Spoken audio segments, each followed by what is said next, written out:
Hi, everybody. I'm Candid Frank. He's Aaron William Freeland, and he's back.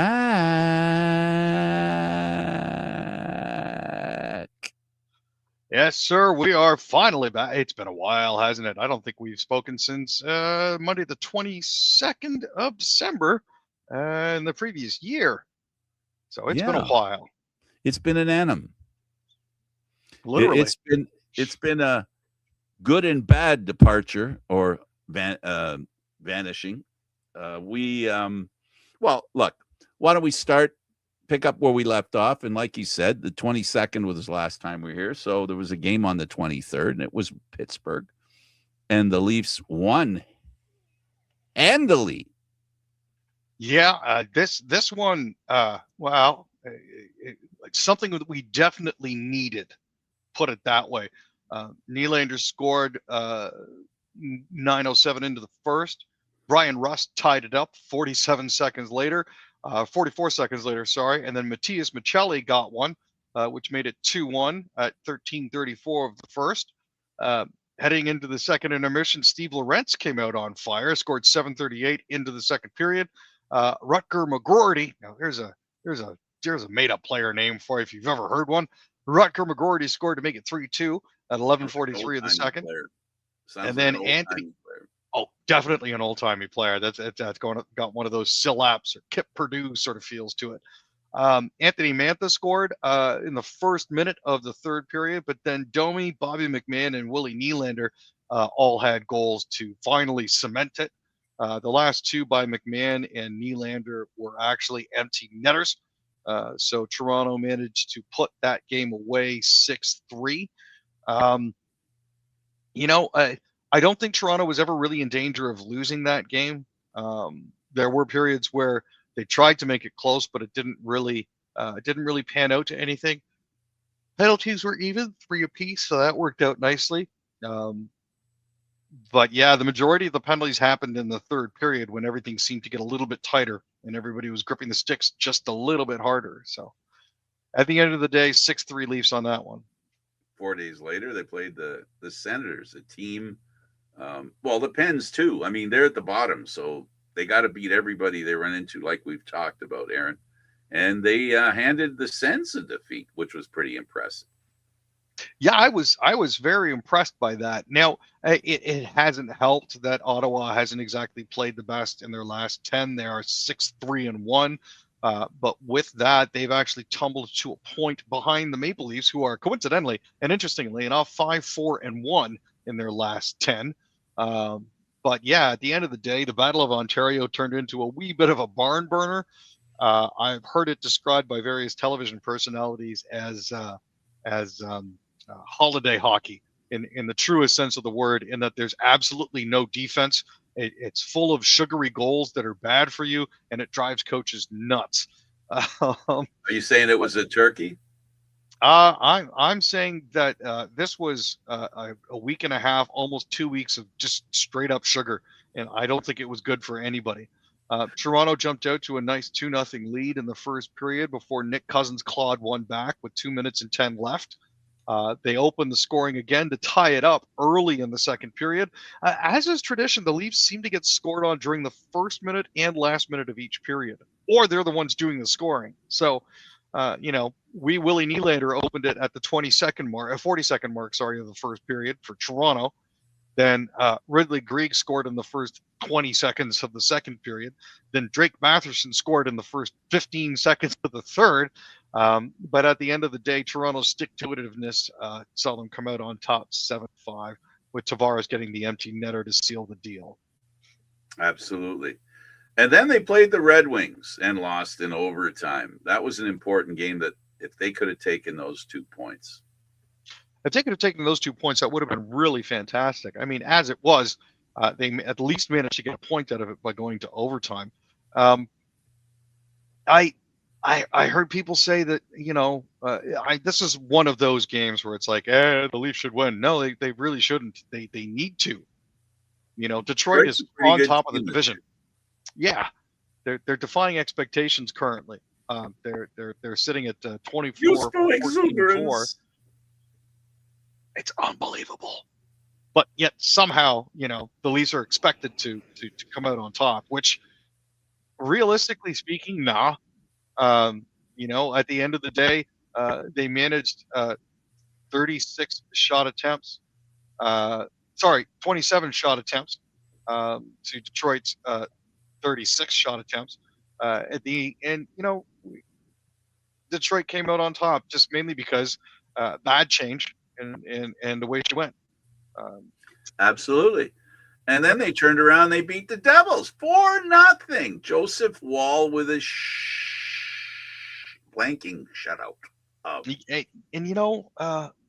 Joseph, I think had something interesting to say at the end of that game. I'm going to suck tomorrow. Well, I wasn't quite that. It was one of those, hey, shutouts are great, but like I was standing on my head. The team needs to be better. Yeah. Well, you know what?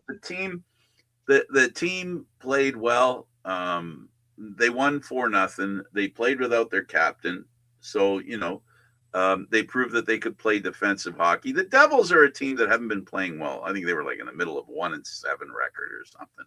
But that doesn't mean nothing when it comes to the Leafs. Almost the worse the team plays, the more chance there is that they're going to win. We've seen that historically.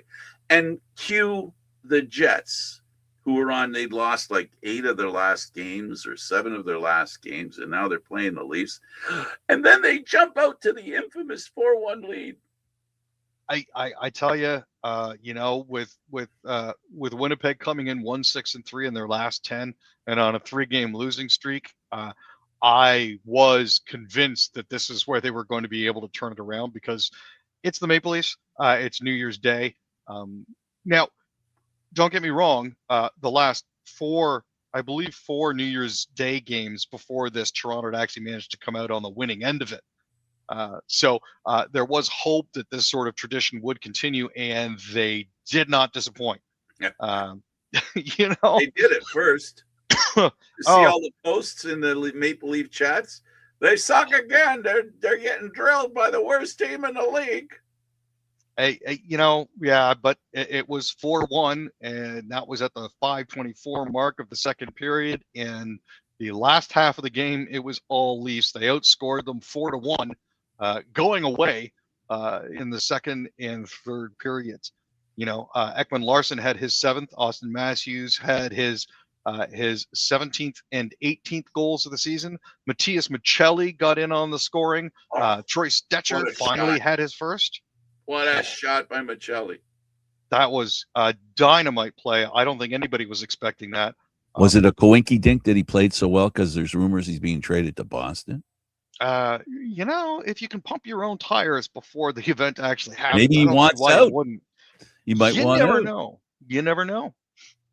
But the fact that he managed to pot one here, with Nyes and Tavares getting the assist, even with Scheifele potting one at 8:50 into the third period, we're talking 11:10 remaining. Didn't take the air out of the balloon. They were down 5-4 at that point. Then Troy Stecher scored to tie it up at 13-13, and then Austin Matthews had the final goal at 15:38 of the third period. So glad that we didn't have to go to overtime on that one. But over the course of the weekend, the Leafs got 9 out of 10 points in that particular week. Good for them. Not saying that we should be planning the parade or anything, but at least they're showing signs of life. Well, you can stop planning the funeral. For sure. Go the other direction and stay away from a funeral. Let's talk about the Raps and what about the Nuggets? What'd they do to the Raptors? Well, Peyton Watson had 24 points. Jamal Murray kicked in 21. This is actually the first game that the Denver Nuggets have won without Nikola Jokic. They beat the Raptors 106-103 on Wednesday. Denver was 13-23 over the last 5 seasons when Jokic wasn't in the lineup, but held on down the stretch to end a 2-game losing streak that they were on. Now, they thought they'd managed to send it to overtime when Brandon Ingram banked in a 3-pointer right at the horn, but it was overturned after video reviews showed that the ball was still on his fingers when time expired. Now, that chance came after Bruce Brown missed a pair of 3 throws with 3 seconds remaining, but unfortunately it was a case of too little, too late. Ingram finished with 30 points for Toronto, missed 2 of 7 attempts from distance. Emmanuel quickly had 22 points, and Scotty Barnes had 20 points, 14 rebounds, and 10 assists for his 8th career triple-double and his 2nd triple-double in 3 games. RJ Barrett also had 17 points for Toronto, missed a late 3-point attempt that probably would have tied it.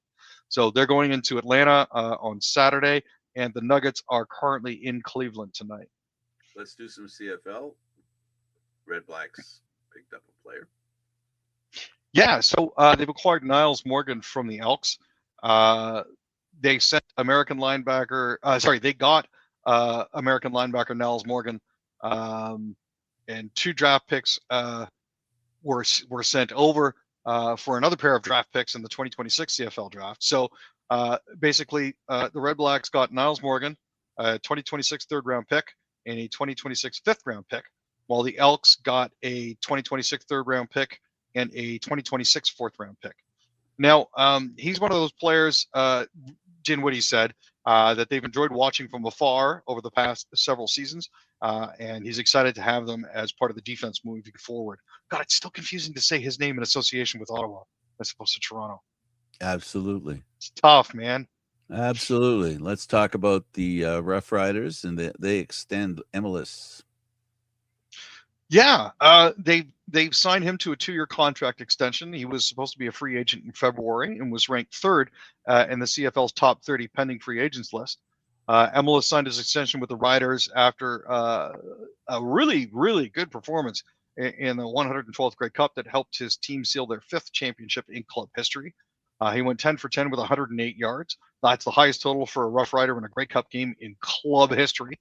He also earned 58 yards after the catch and a 10.8 yards per catch average en route to being named the game's top Canadian. So good for them for locking him up. The offensive line is definitely firming up for the future. Absolutely. How about those Argos? Yeah, they finally released their schedule. We're looking at 3 home games that are away. So for those of you who have season tickets, one of the options is to actually take the ticket in Hamilton. The other is to just avoid it entirely. But yeah, it's going to be a little bit tricky for the Argonauts, especially in June and July because of this. Apparently, there's this football tournament, soccer tournament that's coming to Toronto. So it's going to be taking up field time. Absolutely. Let's talk about the new era, the new looks, and the 4 teams that are changing their uniforms or the look of them. Yeah, Toyota is partnering with Haas. So it's now Toyota Gazoo Racing and Haas Racing. They've actually put the TGR logo front and center in the Haas design. The good news is because both racing groups have the same red, white, and black livery, it's not going to interfere with the Haas F1 team racing logo too much. Red Bull have made major changes as well. The words Red Bull in their logo now have a white outline. So big changes there. Make sure that you buy your new hats because they need all the money they can get. Mercedes has changed up their logo slightly as well. Gone is the 3D shading in the actual arrows in the little tri-corner logo that they have. They've now gone with the solid white. And Williams has actually gone back a little bit into their racing history with their new logo, just as a callback with the radically slanted W and adding Atlassian. So some small changes there, but you're going to have to buy all new merch. Otherwise, everybody's going to know that you're not current. So keep your eyes open and peeled for that, F1 folks. Absolutely. Let's go over to hockey, and we'll go to the Canadian teams. And Caulfield and Hudson were left off the U.S. Olympic team. Some disappointment there, but they do have a lot of really good players to pick from. No, this is true.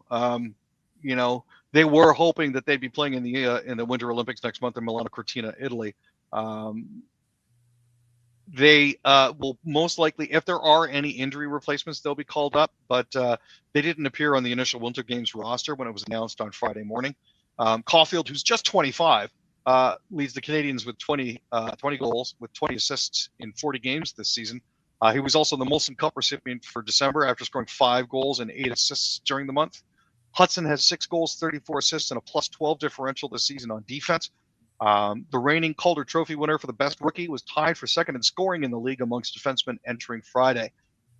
Neither of them, unfortunately, made the roster. I know that's got to sting and that's got to suck, but at the same time, I think everybody could use about a month off while they have the Olympics going on. So I don't think they're going to be entirely too upset by that. They've got opportunities in the future. They'll be less than 30 in the next Olympics, so they'll have a really good chance to prove between now and then how good a player they are. Let's talk about the Canadians ending their losing streak in Carolina. It's been almost 10 years, if you can believe it, Frank.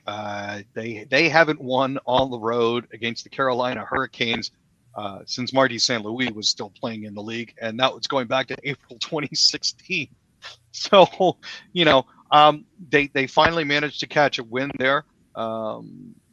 It's a good thing.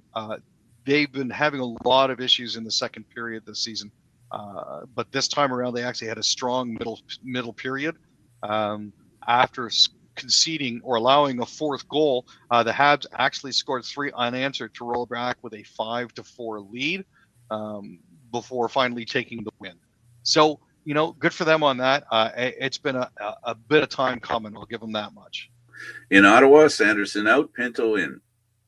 Sorry, the other way around. Jake Sanderson is in for Team USA. Shane Pinto is out. He's going to be joining Brock Faber, Noah Hannafin, Quinn Hughes, Seth Jones, Charlie McAvoy, Jacob Slavin, and Zach Werenski in their defensive core. Now, Sanderson, if you recall, was a late Four Nations replacement for Quinn Hughes. And this time he was late in getting the Olympic news as well. Apparently, when Team USA GM Bill Guerin tried to call him, the call went to voicemail. But when they finally managed to get a hold of him, Sanderson, he said he was a little overwhelmed by the news. They broadcast it on NBC, the Today Show, so they delayed actually making it official. So not that they were on tenterhooks. I think they all knew who was going to be on the team. They just didn't broadcast it. That's all they didn't do. Let's talk about Zetterlund and his 10th goal.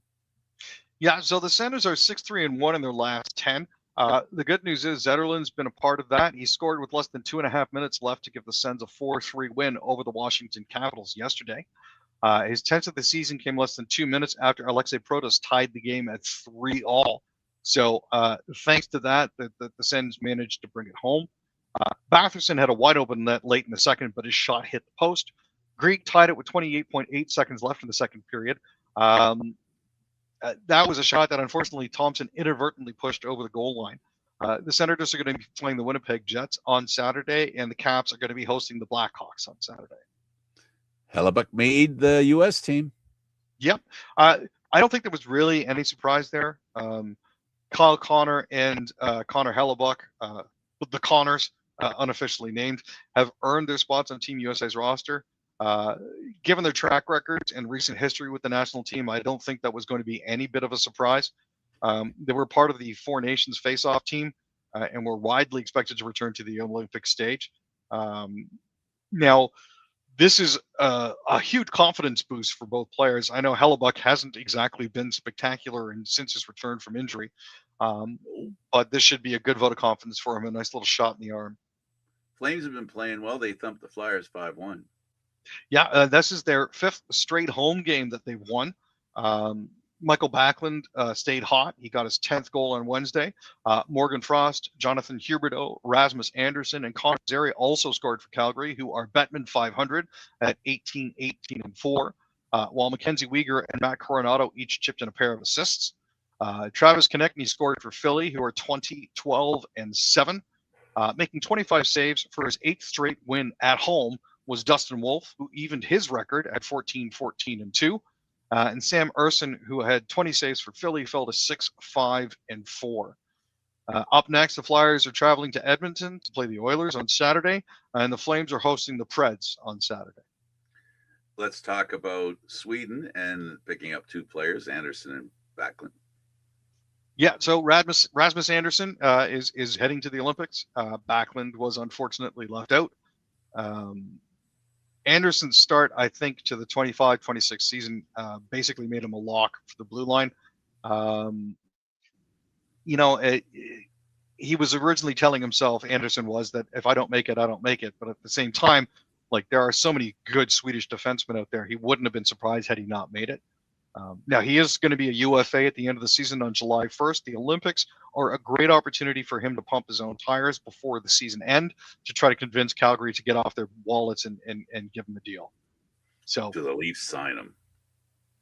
you know, if we have the money, I wouldn't be too upset with that. I got to be honest with you. I'd swap him for Riley in a heartbeat. Oh, in a hot minute. Let's talk about Pasternak's 3-point effort.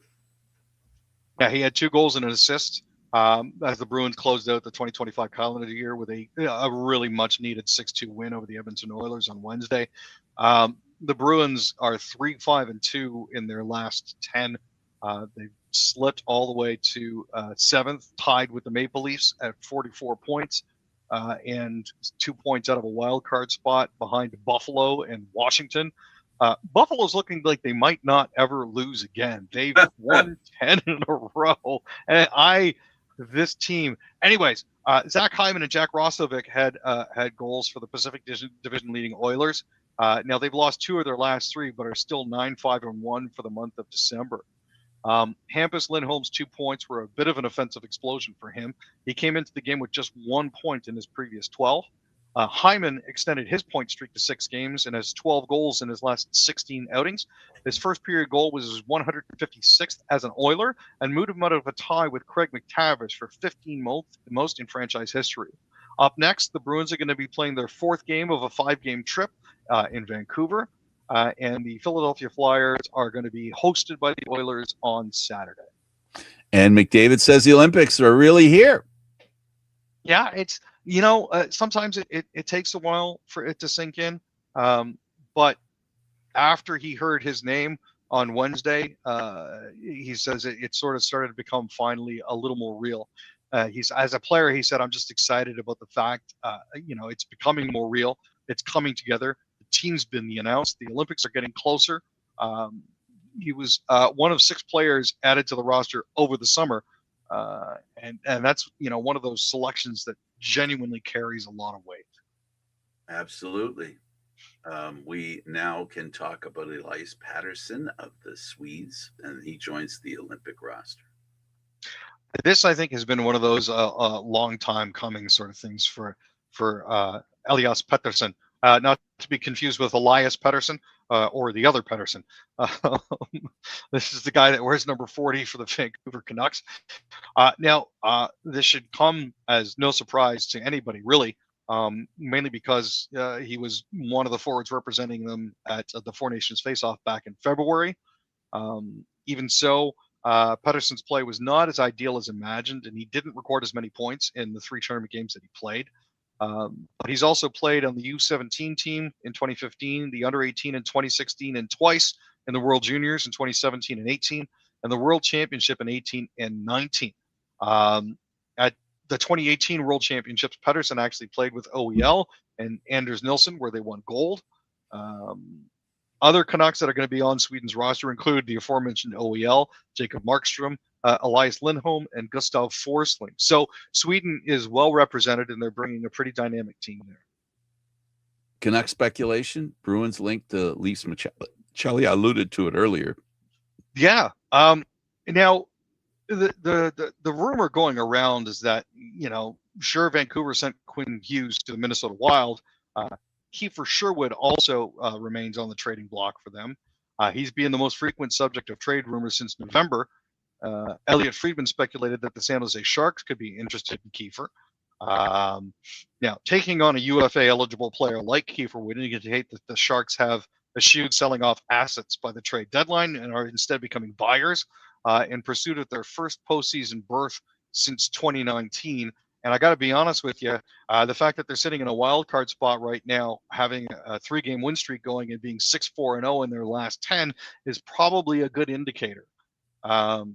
As for Matias Michelli, the Bruins beat writer Fluto Shinzawa of The Athletic suggested that the team might be wise to acquire Michelli from the Toronto Maple Leafs. NESN's Victor Barbosa also indicated that the Bruins were amongst the teams attempting to acquire Michelli before he signed with the Leafs from the Utah Mammoth. Now, there's no word as to what might actually be coming back the other way, but it's again, talk about this sort of thing is heating up as we get more towards the trade deadline. I think a pick would be in order because it's going to be a good draft if they could get a pick at for least. this year. I was looking here at some stats of that Matthews has. He's scoring at 93% of the rate that he scored last year. 98% of shots on goals that he had last year. His assists are down to 68% from last year. His plus minus is down to 74% from last year. His power play 76% down from last year. And his hits are at 39% of last year. What says injury out of all those things? Probably all of it. I mean, let's be honest here. 39% says, and that was a bad year for him. It was a down year. But that hit thing tells me he's not making contact, and that's one of the big issues where he's not being physical. Much like what he did in the last game when he skated to the front of the net, he went for the front of the net. He hasn't done that much. He hasn't skated with pace through the crease much. And we saw what's good about him doing that because he has such a great stick. And he scored a great goal, and the Leafs won a game that they were behind 4-1. That's a good sign. Not good for Winnipeg because it means they've extended their poor play. It's going to be interesting. He had 3 goals and assists, Aaron. I've said from the beginning of this season, he has to drive the bus when it comes to scoring. He has to create offense. And it doesn't mean that he has to score all the points. What it means is he's got to occupy the thinking of the defense of the other team. He has to get them worrying about him, which will make openings for the players around him. So, it isn't just a question of him making great plays. It's about him playing great and becoming a concern to the opposition. And that's what he hasn't been this year. And he looked like that against Winnipeg. With all of his stats coming down as compared to last year over year, that's pretty much the indication. The fact that he's shying away from physical contact and most recently was sidelined against the Devils, even just less than a week ago, is one of those indications that everything's not as it should be. And the velocity of his shot. And the velocity of his shot is down a lot. A lot of people who know up close watching him shoot, they don't see the same shot. It doesn't have the same authority it's had in the past. But he almost got another 4-goal game. Now that would have been interesting too. Last time he did that was in his first game for the Leafs against Ottawa. And I got to say, looking back, that was a bad sign. He got 4 goals and the team lost. It kind of says a lot about what happened since then. So the team has to play better. They've played better. They've been more responsible. And to sit here and suggest because they made mistakes that they're awful is stupid. At the end of the day, every team's going to make a mistake in the game. The question is, are you able to recover before that mistake really hurts? And that's the key with this team. They can't make mistakes. And when they do, they've got to recover quickly without hesitation. Aaron, this was great. Last word to you, buddy. Well, at the end of the day, the games are what the Leafs make of it. The fact that we're not sitting here right now bemoaning the fact that they are still stuck in the basement is, at least as far as I'm concerned, a good sign. Their play hasn't been stellar this season. I'll be the first person to admit that. They're 17th out of the 32 team NHL. They are currently sitting at 11th out of 16th in their conference. And they're currently sitting at 6th out of 8 in their division. But I have hope because it's a new year. They're 2 points out of a wild card spot. They can hop over the Penguins and the Panthers to get there, provided the Panthers don't get any hotter. And we're gearing up for it, folks. After the Olympics, watch for this team to really set things on fire. No team is dominating in the East like the teams that are dominating in the West. So it's open season for a playoff spot in the East. Anybody can make. Well, we've seen how in a matter of a week or two, a team goes from the bottom to in a playoff spot. So good luck to all the teams. Good luck to the Canadian teams. I hope Winnipeg straightens out. For Aaron William Freeland, I'm Candid Frank Stanishi. Thank you for watching Leaf Talk. We'll see you again next time, and that'll be on Monday. We'll be back again. Hopefully, we'll see. We'll surprise y'all. You never know.